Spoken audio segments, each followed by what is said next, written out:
Hello everyone, welcome to this webinar being delivered as part of NUA's Caregiver Empowerment Programme. This webinar is the functions of an individual's behaviour part 2.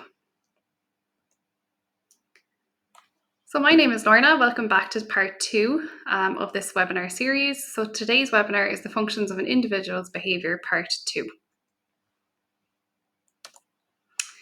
In today's webinar, we will look further at the functions of an individual's behaviour through aiming to provide strategies for recognising early warning signs for behaviours of concern and ways in which we can prompt alternative behaviours that will meet the same function for the individual in a safer or more appropriate way. This webinar is designed to provide helpful information on proactive strategies to use to support quality of life of the individuals that we support. So the content of today's webinar will look at practical proactive strategies to reduce behaviours of concern. We'll look at environmental considerations when reducing behaviours of concern or changing behaviour. We'll look at teaching new skills to replace behaviours of concern with safer, more appropriate ways of getting individuals' needs met. We'll look at the power of reinforcement, particularly in teaching new or more adaptive skills to replace behaviours of concern. We'll look at a couple of strategies that can help when the individual is emotionally dysregulated, and we'll finish with a summary. So this topic is practical proactive strategies to reduce behaviours of concern. Practical proactive strategies to reduce behaviours of concern. Proactive strategies include everything that you can do to support the individual before the concerning behaviour occurs to reduce the likelihood of issues arising. So these can include things like adjusting or adapting the environment to support the individual's needs, preferences, and skill level, teaching new skills to result in longer-term behaviour change, introducing reinforcement to strengthen and appropriate and adaptive behaviours. So I'll talk about these in a little bit more detail in the following slides. So the next topic is looking at environmental considerations.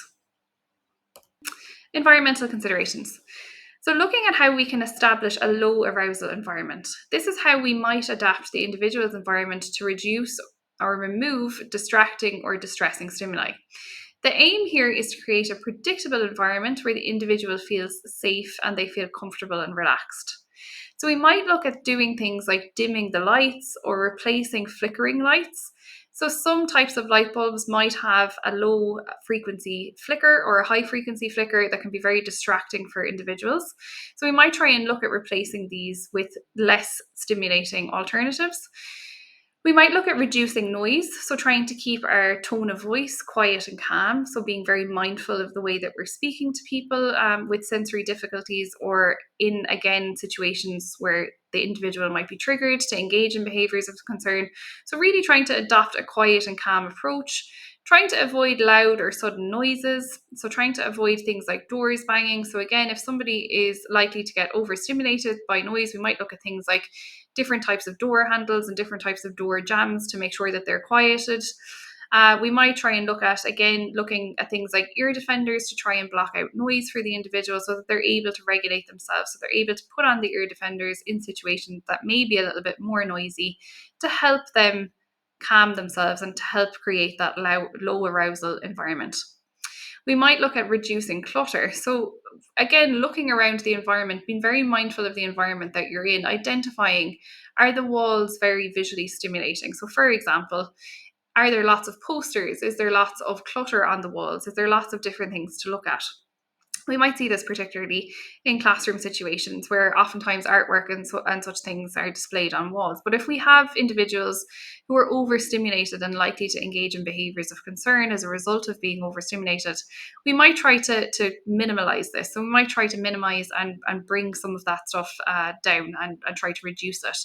We might look at, again, the environment. Are things put away in a predictable and tidy way? Is there a place for everything? So are there containers for toys? Is it very clear for the individual where things go? We might use something like a visual support there to indicate this is where the toys go, this is where your shoes go, this is where your coat goes, to again help minimize the mess. So try to help minimize the clutter and try to help minimize the visual environment for the individual. We might have calming items and objects readily available. So these could be sensory toys. So things like fidget toys, spinning toys, squeezy toys that again can help somebody to regulate if they feel like they're getting overstimulated. And we might try to create a comfort space or a den with the individual where they can go when they're struggling or overwhelmed. So, again, a quiet corner or a little tent or something like that where the individual knows I can go here and this can help me calm down. Or it might be a sensory room or a quiet space in a house or somebody's bedroom where, again, you're trying to establish that association between I start to feel overwhelmed and here is where I can go to help myself calm down. So, continuing our environmental considerations, we can look at things like organization and structure. So, providing really clear and consistent schedules and routines so that the individual can predict what's coming next. So, really trying to look at the way the environment is organized and how aware the person is of the order and structure of their day. So, using things like calendars to help support the individual's understanding of when something is coming up, using things like our visual schedules. So, using visual schedules to really clearly illustrate to the individual this is what's happening first in your day, then after that, we're going to do this, then after that, we're going to do this. So, this helps the day become more predictable for them. Again, in individuals with communication difficulties, the concept of time, the day can feel very long and it can feel very uncertain when they're going to get access to activities that they like throughout that day. So being able to use a visual schedule to really clearly illustrate, okay, we're going to do this first. I know you don't really like that, so it might be the morning routine of brushing your teeth, but then after that, we're going to have breakfast and you really like breakfast and we have your favorite breakfast available. So illustrating that through a picture format or written format for the individual can help provide that certainty that reduces any kind of frustration or any kind of anxiety around what's coming next. Again, might reduce the likelihood of the behavior of concern happening. So, consistent routines. So, again, trying to establish routines at key points throughout the day. So, things like breakfast time, dinner time, bedtime. So, really key points throughout the day where the individual is expected to engage in certain behaviors. So, we might have a routine, for example, of we have our breakfast first, then we get dressed, then we have playtime. And you follow the same sequence every day to help establish consistency and predictability with that routine. Ensuring that tasks are done the same way and in the same order each time will help to reduce the individual's uncertainty and anxiety, and it also minimizes the amount of cognitive effort required. So, when we do something new or when we're unsure of something, typically it puts a huge load on us mentally to try and think through this. So, this is what cognitive effort is. So, really being very aware. Whereas, what we're looking at is trying to move that more into an unconscious behavior. So, something that we just do all the time. So anybody that drives knows if you're going from a familiar place to home, oftentimes you switch off and you get there unconsciously. So you're not actively thinking about every single turn that you need to take and so on and so forth. Your body kind of just goes through the motions and before you know it, you're home without even really thinking about it.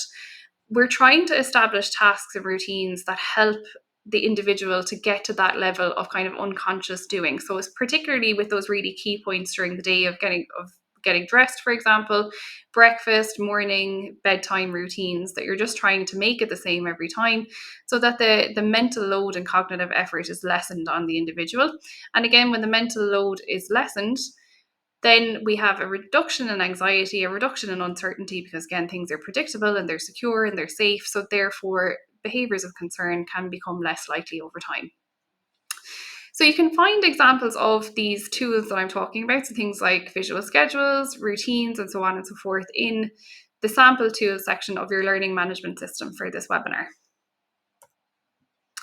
Continuing then with our environmental considerations, what we're looking at is predictability. So it is important to recognize that change can be extremely unsettling, especially when unexpected. So I think this is the same for everybody, regardless again of the presence of a disability or a neurodevelopmental disorder, communication difficulties, so on and so forth. Change is really unsettling for everyone, for all of us. So when something is unexpected or when we're unsure of what's happening, again, our baseline is not set. So we're heightened a little bit. So the likelihood, again, of behavior happening can be that little bit higher. So trying to refer to a schedule or planner when changes need to be made and giving warnings about upcoming changes and transitions can try and offset the negative effects again of this change in routine. So if we're giving somebody advance warning of, I know we usually go swimming on a Friday, but the swimming pool is closed this Friday, so we can't go, but we might try and go to Emerald Park instead. Again, you're trying to give advance notice and give an alternative activity. So it's not just Friday, the person is waking up expecting that because they usually go swimming on Friday. That's what we're going to do today. And then all of a sudden it's no. You might try and prepare them on Tuesday and say, we're not going swimming this Friday, but here's something that we can do instead, to give the person and the individual time to process this change and give them time to come to terms with the frustration and upset that might be associated with their plans changing. We can use things like countdown timers and sand timers again to try and help with the predictability of time. So we're using countdown timers to help the person understand there's only 10 minutes of this activity left and then we're going to do something else. And we can use something called a first then board as well to help illustrate to the person that sometimes we have to do a not preferred activity, so something that we don't really want to do, but we will get something that we prefer after it. So with our first then board, we again usually would have a non-preferred activity in the first section. So, and then our preferred activity or preferred item in the then section to try and set up that association of I do something that I don't like, but I get something that I like after this. So again, you're trying to enhance the predictability of the access to the nice item for the individual. So the thing that they like is predictably available after they've done something that they don't like. So trying to enhance the predictability around that to again reduce the likelihood of behaviours of concern. So continuing with our environmental considerations, another thing that we can introduce to the environment to try and reduce the likelihood of behaviour are visual supports. So visual supports include visual aids like visual schedules, daily planners, calendars, to-do lists, first then boards, to enhance the individual's communication and understanding of what's happening in their day. And it's something that's there permanently that the child can refer to as often as necessary, or the individual can refer to as often as necessary. So again, verbal information can be very temporary. So I give somebody an instruction or I tell somebody what's happening in their day. So first of all, we're going to have breakfast, then we're going to go out and we're going to go to the park. Then after the park, we're going to come back and we're going to have lunch. That's 3 pieces of information that across time are very spread out. So the ability of the individual to remember all of that information and continue to remember it until lunchtime may be reduced in certain instances, So again, if I have a visual schedule that illustrates the same thing, so I have pictures to represent these activities and I have this set out on a piece of paper for somebody, or I write it out for somebody, then they're more likely to refer back to that, and that helps refresh their memory of what's happening throughout their day. So it's a more permanent way of reminding the person of what's happening. So visual supports can be in picture format. So we might have picture representations through cartoons or different types of logos and so on and so forth. We can have photographs. So photographs can be of particular things in the person's environment. So it might be their car, so what their car looks like. It might be the house that they live in, what that looks like.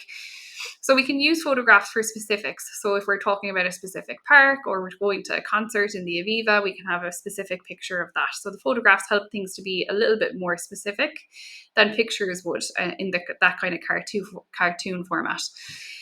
We can have text and written words of, again, representing what the activities mean. So home, then gym, then shower, or whatever it might be.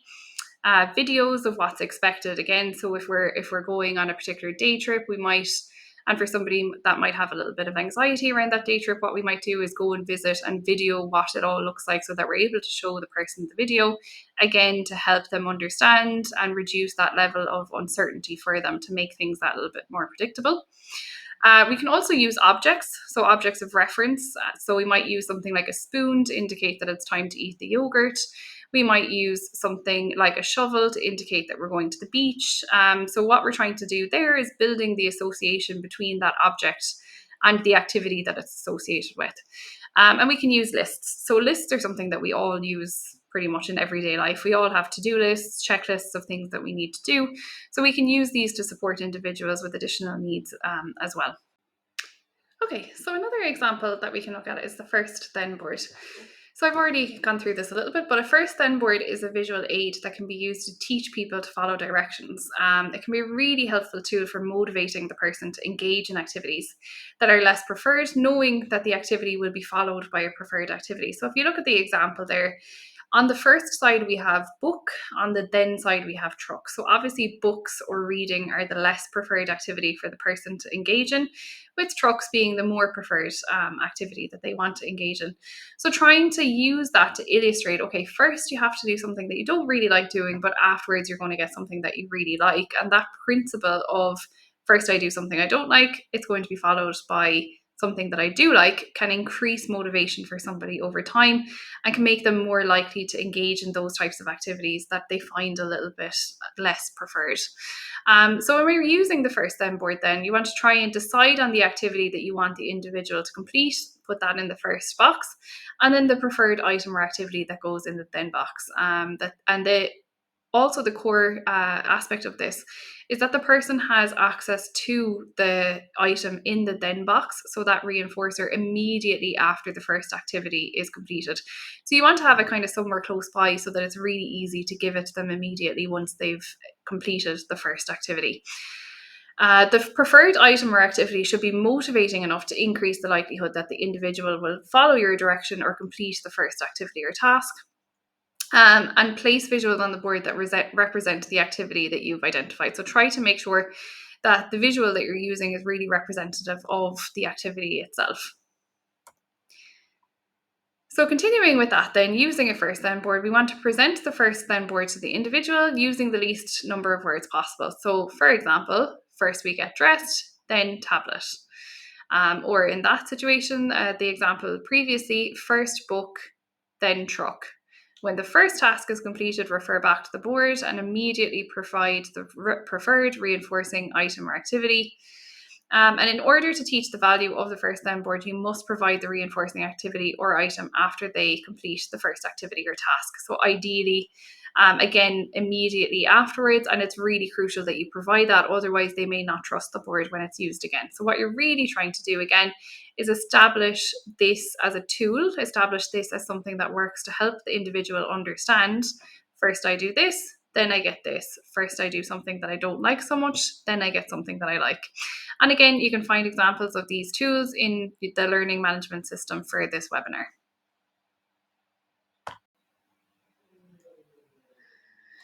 So the next example that we look at are social stories. How do we develop social stories? Social stories involve the presentation of the situation that the individual may encounter. So what we want to try and do is present what will happen and what behaviours might be expected from the individual. Presenting these in a format that is easily accessible to the individual as well. So using minimal language and visuals. So social stories really are a story about a social situation. So what you're trying to do within the social story is provide an explanation to the individual of what will happen. So for example, it might be we're going on a trip. So we're going on a trip, we're going to the beach. This is where the beach is, this is what it looks like. Again, we might have pictures to represent this. When we get to the beach, what we're going to do is we're going to play in the sand and we're going to go for a swim. So again, the behaviours that are expected. If we're working with somebody who might have a behaviour of concern, for example, of running away, what we might try to do is provide this person with the alternative behaviour. So we might say in the social story, when we are at the beach, we all need to stay together. So again, that's the alternative to running away. And then we might finish up again on a positive note with, when we are at the beach and we all stay together, we will have lots of fun.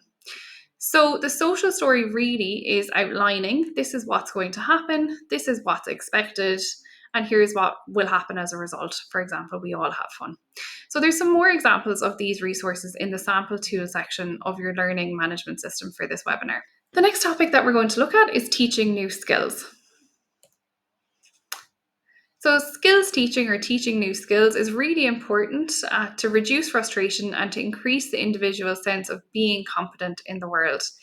Teaching individuals to do things for themselves can be helpful in reducing some of the setting events for behaviours of concern.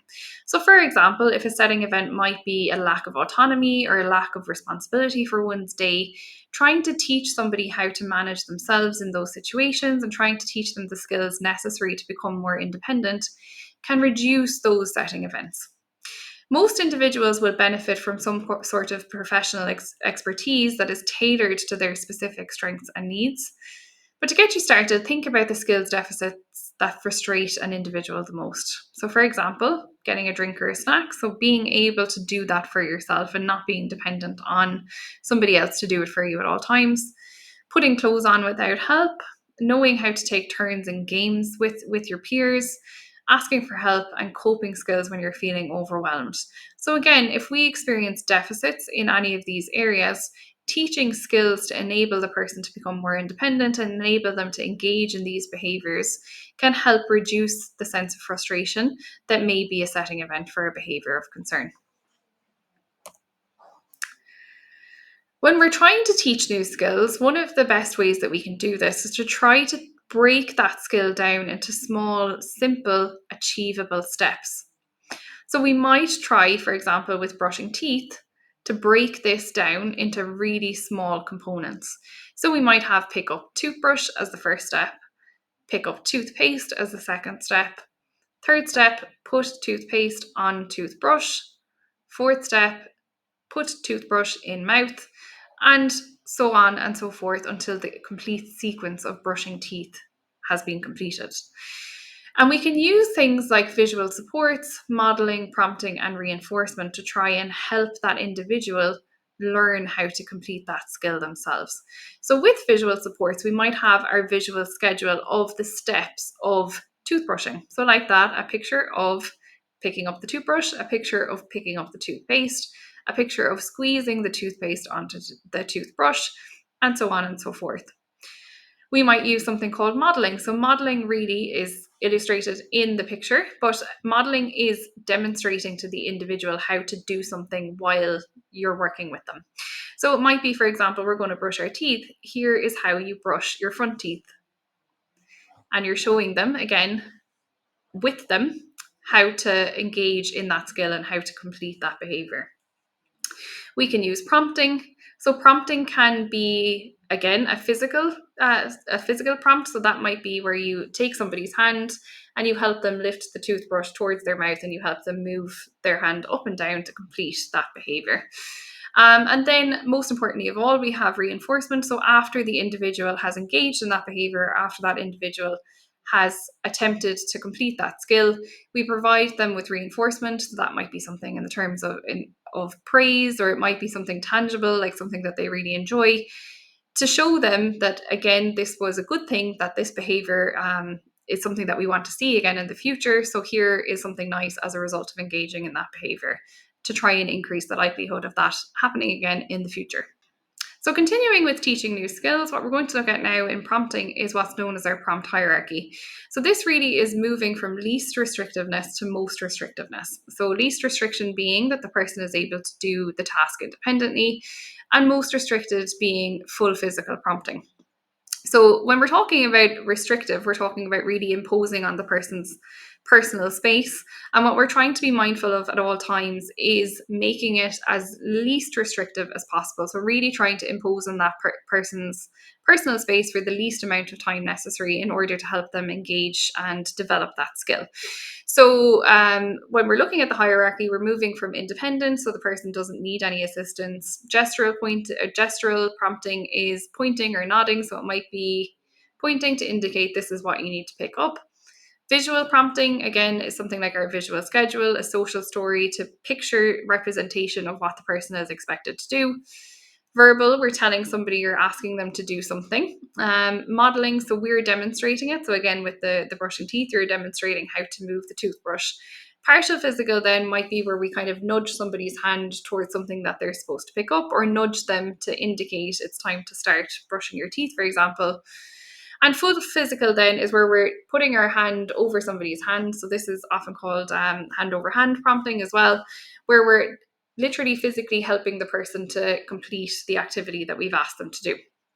or complete the skill that we've asked them to do. So when we're using full physical prompting, what we're always trying to be mindful of is using that for the least amount of time necessary in order for the person to start learning that skill. So we might use it in the initial stages again to help demonstrate, this is how you move your hand up and down, for example. But we're trying to remove that as quickly as we can to increase the independence of the person, and again to reduce the kind of restrictiveness of that on the person's personal space as well. So again, continuing with teaching new skills, we're looking at reinforcement as well for completing the task. So for example, if we're talking about brushing teeth, we want to offer reinforcement for the completion of these individual steps or the completion of the task. So for example, if we're starting with the first step of putting the toothpaste on the toothbrush, we might offer reinforcement after the person has done that, because again, that's the step that they're trying to learn. So they're already able to pick up their toothbrush, they're already able to pick up their toothpaste, but the part that they're getting stuck on is putting the toothpaste onto the toothbrush. So we use some modeling to teach them how to do this. They correctly show us that they can do that. What we want to do then is immediately reinforce that behavior, so offer reinforcement in order for them to understand that this was the correct behavior and this is what I should do again in the future. So reinforcement does not have to be a tangible item. It can be anything that holds value or offers motivation for the individual. So it can be a smile, positive facial expressions, verbal praise, high fives, so on and so forth. What the key with reinforcement really is that you're marking that this was the correct behavior. So again, whether it be through giving a tangible item, offering verbal praise, or so on and so forth, again, to try and increase the likelihood that the person will engage in that behavior going forward. And continuing with teaching new skills then, we're looking at tips for communication. So what we're trying to do is communicate using appropriate tone, speed and difficulty. So what we're really trying to do is, if somebody has comprehension difficulties, we're trying to be mindful of we're not delivering too many steps in the same sentence. So we're really being mindful of this person is receptively unable to process 2 to 3 step instructions. So I'm going to simplify my language. I'm going to give one step at a time. So for example, it might be pick up toothbrush. And that's all I say until they've managed to complete that step. And then my next verbal instruction would be pick up toothpaste. So again, I'm trying to modify and simplify my language to make it understandable for the person that might have a receptive language difficulty. And again, with my tone of voice and the speed at which I'm speaking, I might slow it down and I might make sure that my tone of voice is very clear. Offer the individual enough time to process information. So again, we are very used to speaking quite quickly. We're very used to speaking and processing information to be able to respond to somebody quickly. When we're working with people with communication difficulties and additional needs, they might need a little bit of extra time to process the information that we've given them. So try to be mindful of giving maybe 5 to 10 seconds after you've issued an instruction or asked them to do something, to allow them to process that information and respond before you add another prompt on top of that. So we sometimes have an inclination to offer or to ask somebody to do something. So for example, can you pick up your bag? And we don't get a response within 2 to 3 seconds. And we say, pick up your bag. I've asked you to pick up your bag. And you're repeating yourself and offering new information and offering an instruction again and asking somebody to do something again. That information then becomes more information that their brain has to process. So if we are already processing one instruction and we haven't fully processed that and somebody adds another instruction on top of that, then this can lead again and increase the cognitive effort that's required to process this information, which can reduce the likelihood that somebody will learn and be able to do that. So it's really about being mindful of, I've asked you to do something, I'm going to give you a couple of seconds, I'm going to count to maybe 5 or 10 in my head before I reissue that instruction or reprompt you. Again, not overloading with too much information, so really cutting down the amount of information that we're giving somebody and honing in on what's important. So not filling the sentence with lots of, sure, we're going to go down to the shops there now, you better put on your shoes, we're going to go, to can you put on your shoes? So again, it's not too much information, it's the information that's needed and it's simplified. Again, as I've said, say less and speak more slowly if needed, being really specific, keeping your questions short and just asking one at a time, trying to offer somebody options or choices as well. So, maybe do you want to put on your shoes first or do you want to put on your coat first? So giving them a little bit of autonomy and a little bit of choice in the situation. Using the person's name to gain their attention and trying to use the person's special interest to engage them. So what we're trying to do with the special interest, for example, is, if somebody is having difficulty learning how to put a coat on, or is not showing motivation to engage in putting a coat on, what we might try to do is get them a coat with maybe a picture of their favorite TV character on it or something like that. Or if somebody's having difficulty eating, we might get them special spoons, and so on and so forth. That's, again, in line with their interests. Somebody has an interest in trains and they're trying to learn about maps. What we might try and do to engage them and to again try and teach them that skill of how to use a map is use the map to try and map out a train timetable or something like that. So what you're really trying to do is, you have this interest, so I want to make this activity more interesting for you through incorporating that into how I'm teaching you. Teaching adaptive and social skills is the theme of the next webinar in the series, so don't forget to check it out. The next topic that we're going to talk about is reinforcement. Okay, so looking at reinforcement then, reinforcement is anything that increases the likelihood that the target skill or behaviour will be used in the future. So when we're looking at reinforcement in general, reinforcement is trying to increase the frequencies of behaviour. So if we're applying reinforcement, we're trying to increase the likelihood that the person will use that behaviour again in the future. There's two different types of reinforcers. We have unconditioned or primary reinforcers and conditioned or secondary reinforcers. So unconditioned or primary reinforcers are things that we're born with. They're innately reinforcing and they are needed by us biologically to survive.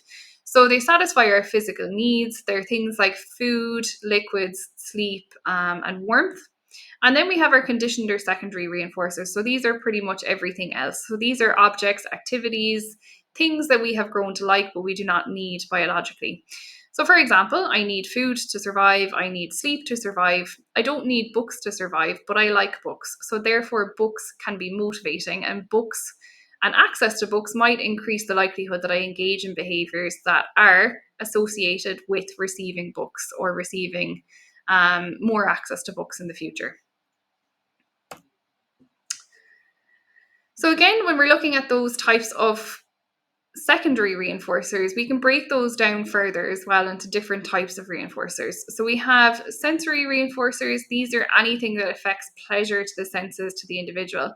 So these can be things like receiving a massage, looking at a kaleidoscope, or looking at something that's visually stimulating, blowing bubbles, listening to music, and so on and so forth. So they're things that stimulate the senses and that are enjoyable for the person. Again, as an internal need or something internal that they feel.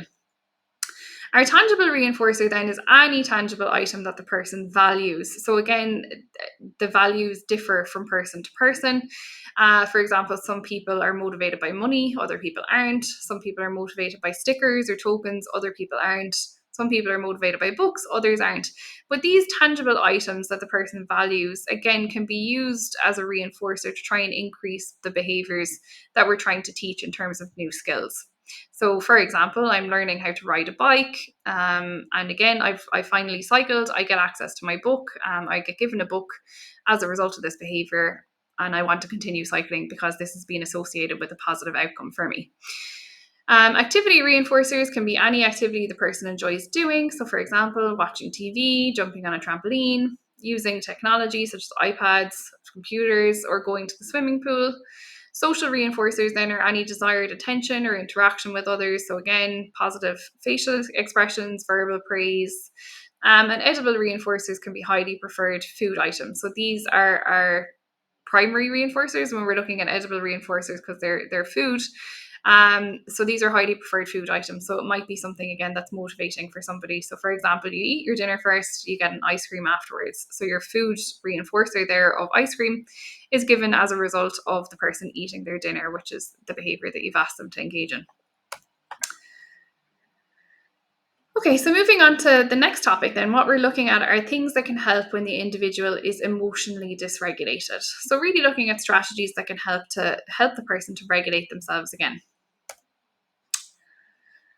So, when somebody is emotionally dysregulated, something that can help is checking our own behavior. So, really looking at, what am I portraying to the person in this moment?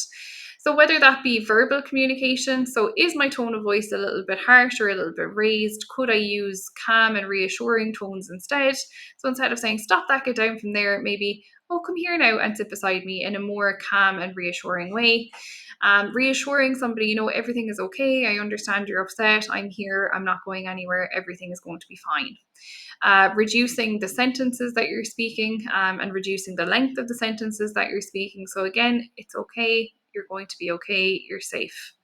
Using straightforward and clear language. So, again, come and sit. Everything's going to be fine.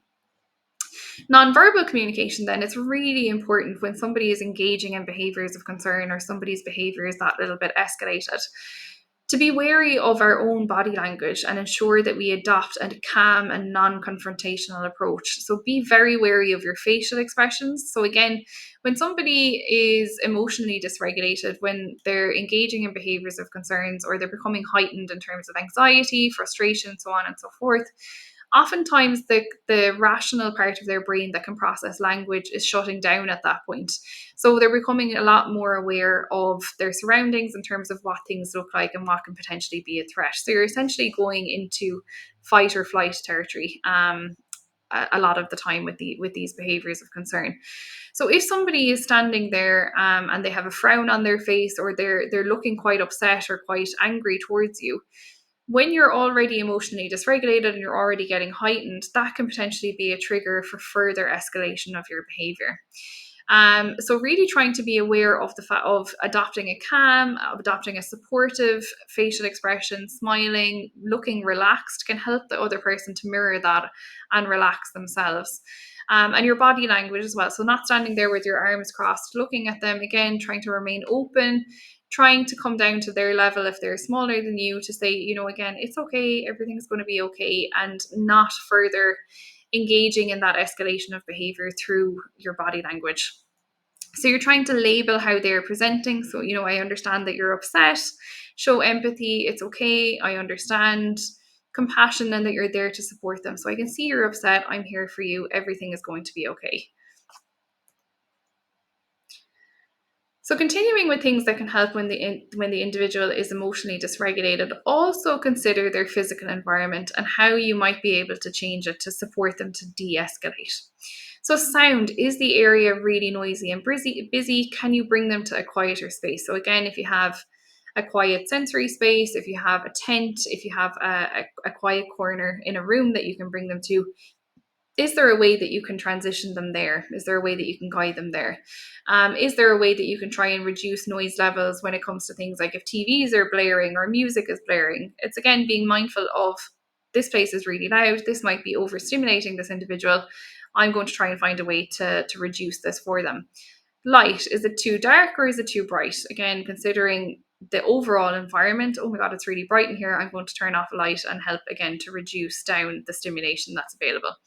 And temperature, is it too hot or too cold? Is there, again, in really hot environments, so if you're in any kind of play center, gym, pool, for example, things can get quite hot and quite humid. Is there a way to help transition the individual to a cooler space to help them to cool down and hopefully to help them regulate their emotions as well?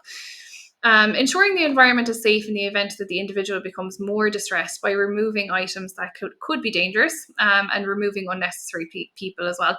So when we're upset, we don't necessarily like people standing there looking at us while we're upset. Again, that can be further dysregulating. It can be further cause for further escalation to your behavior if people are standing around watching you. So if you're supporting somebody who is becoming emotionally dysregulated, maybe beginning to engage in behaviors of concern, try to remove all unnecessary people from the area, again, to reduce that audience on the person, to help them regulate their own emotions and regulate their behavior. Being mindful again, is there something that this individual could throw that could be dangerous, and just moving it gently away from the individual to try and help reduce that risk, of them, throwing something or engaging in a behavior that might hurt themselves or others. And ensuring plenty of soft floor coverings to prevent injury as well. So, if you're working with an individual, who might be likely to throw themselves down in the middle of the behavioural episode, trying to make sure that there's soft floor coverings there to help them prevent themselves from hurting themselves. So continuing on then, what we might try to do again is consider what happened in the minutes leading up to the person becoming dysregulated, and if appropriate, support the individual to identify and label what is causing them to become distressed. So oftentimes individuals with additional needs mightn't be able to understand the emotions that they're feeling or understand what might be triggering those emotions. So trying to work with them to really identify, okay, you seem like you're upset. Do you feel angry? Do you feel sad? And what might have caused that? So, was it because Johnny told you that he didn't want to play with you, for example? Was it because Mary said that she was leaving and she's not coming back? What exactly might it be that could be helping to contribute to that person becoming emotionally dysregulated? So you're really trying to support them to help them to understand their own emotions and their own behavior. Use a collaborative approach to suggest activities that they can engage in to support them to calm down and regulate. So why don't we try? Why don't we try things such as going for a walk, having a cup of tea, completing a different task? So a distraction technique, or a focused activity. So something that the person enjoys and doesn't find too challenging. So let's go over here and do a jigsaw, or we color a picture, do some drawing, painting, playing cards, for example. So really trying to focus the individual onto something else. Others may prefer to engage in specific relaxation strategies such as deep breathing and progressive muscle relaxation. So again, you're trying to suggest an alternative to them becoming further escalated. So trying to redirect that behavior to something like a distraction technique, focused activity, or relaxation strategy. When an individual that you're supporting is having a meltdown, so again, this is where things have escalated, where the person has lost all rational control of their behavior. Trying to support the person to do physical activities that reduce tension in the body can be a distraction as well as functional. So meeting two of the previous slides recommendations. So things like heavy work activities, so pushing, pulling, lifting, carrying, so safe items that are already available to you. So for example, carrying a full laundry basket or pushing a toy box to the wall. Heavy work can help contribute to reducing tension in the body. Squeezing a stress ball, slowly swinging backwards and forwards on a swing or a rocking chair or in a hammock. So that kind of rocking motion can be very soothing and help reduce tension. Sitting in a massage chair or having a foot spa. Eating chewy foods like dried fruit or chewing gum that again help kind of focus the individual and distract the individual to something else. Walking in nature, carrying a backpack, or walking uphill or on sand that requires a little bit more physical exertion, and progressive muscle relaxation as well. So, two more strategies to support regulation and emotional regulation in individuals. Something called lazy 8 breathing. So, lazy 8 breathing is basically a guided breathing technique where you trace your finger in the shape of an 8 while you're breathing in and out. There's also visual supports available for this. So, there's a visual that you can print out with that kind of 8 symbol on it that the individual can trace their finger over and breathe in and breathe out. And again, it's focusing on something else and it's providing you with a replacement strategy for that. So I feel overwhelmed. I need to concentrate on my breathing. So I'm going to concentrate on this figure of 8 to help slow my breathing down. The other thing is progressive muscle relaxation. So progressive muscle relaxation is a technique whereby you tense and relax muscles in your body through a schedule, basically. So it might be starting on your toes and working up towards your head or vice versa. And what you're trying to do is squeeze and release the tension in these muscles in a progressive way. So oftentimes this is accompanied by a script. So whether that be something that you read out or that's there in visual format, that you do your hands first, your tummy next, your legs next, or it can be also something that's audio. So it might be something like listening to a YouTube clip that again walks you through this in a kind of a guided meditation format. But the basic underlying principle of this is the tension and relaxation of muscles in a progressive way. And again, you can find some more examples of these strategies in the sample tool section of your learning management system. Okay, so our last thing is summary. So to summarise in this webinar, the function of an individual's behaviour, part 2, we went through some helpful information about the functions of behaviour. We talked about the role of communication difficulties in relation to behaviours of concern, as well as the role that emotional regulation difficulties play in behaviours of concern.